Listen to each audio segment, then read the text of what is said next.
So my name is Joe Monninger. I've been a professor here at Plymouth State University for 24 years. Actually, this is my 24th year, and we're sitting here in my office.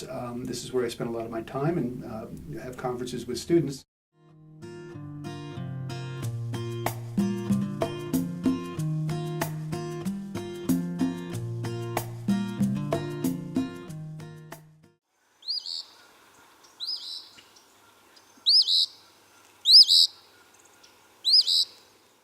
So this story starts actually with the sound of a phoebe. Stephen King talks about whether you see what you're writing or hear. I actually ask my students that. Do you hear what you're writing or do you see what you're writing? And for me, it's always been hearing. So this novel started with the sound of a phoebe, with the idea of a phoebe making its noise, which I love, and is kind of a harbinger of spring returning. And so that's how I started. And once I had that, and I had a woman who happened to be living on a dairy farm, and she's walking out her door, and she's hearing a phoebe, well, then I'm set in New England, and then I have to keep asking myself, well, what else would she do?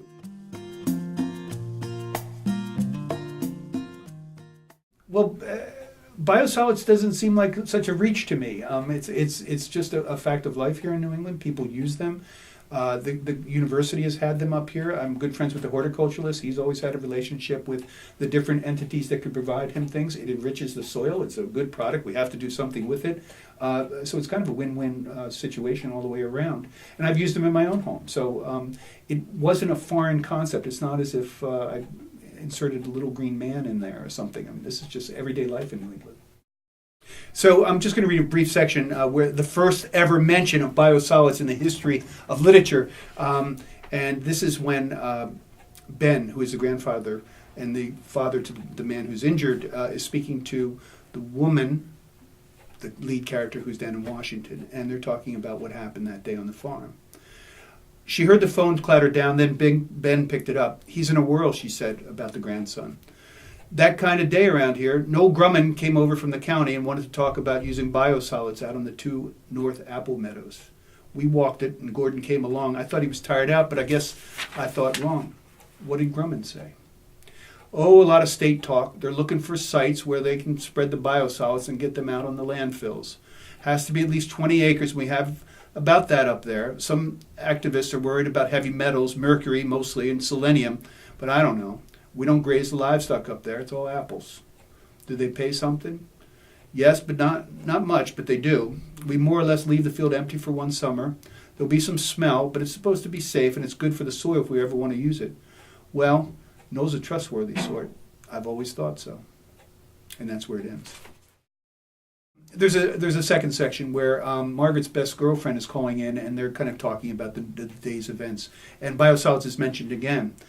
Just checking in, Blake said, and Donnie wanted me to ask you about that biosolids deal. He thought he might be able to use it on a field he has under contract up to the Davidson's place. Emmett Davidson? The one and only. That northern pasture? I guess you'd know better. Grandpa Ben put down the nut and bolt he was fiddling with and pulled a rag out of his back pocket. He wiped his hands. What's he want to do with that pasture, Ben asked. Turf, I guess. Donnie has the idea he can grow turf up here and sell it down in the Boston area or over to Portland suburbs, I suppose. Well, people from Boston will buy just about anything. That's so? It's what I hear, Ben said, giving her a dry smile. But the biosolids might work on the Davidson place. It would make the turf grow pretty thick. That's what Donnie was thinking. He figures it's free fertilizer. There's a lot of that around here. You guys doing okay? Is Gordon getting excited for Margaret's return? And then it drops off there. Well, Joe, thank you very much for sharing your story with us and your time. I, for one, really enjoyed reading it, and I appreciate that you write about wonderful things that happen here in New England with farmers, and I especially appreciate that you mentioned biosolids in your book. My pleasure. My pleasure.